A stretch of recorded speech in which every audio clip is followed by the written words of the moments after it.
این پک یلا مختص شماست.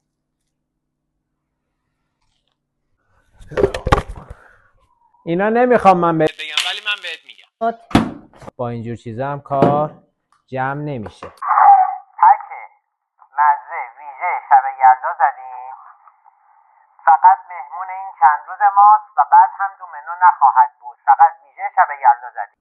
آیتم توپی پنیری رو داره، هم آیتم هاتداگ توپی رو داره، چیکن توپی رو داره و کراکوف توپی. 2 عدد فیله سوخاری داره، سالاد کلم رایگان، نوشیدنی رایگان به انتخاب خودتون. و تا مدل آیتم توپی رو بر اساس مهمونی و برنامه‌ای که دارین یا اگر دوست داشته باشید میتونید به صندوقدار بگین که تم یلدایی بزنن، یعنی کلا با پودر سوخاری قرمز براتون سرو بشه. این ایام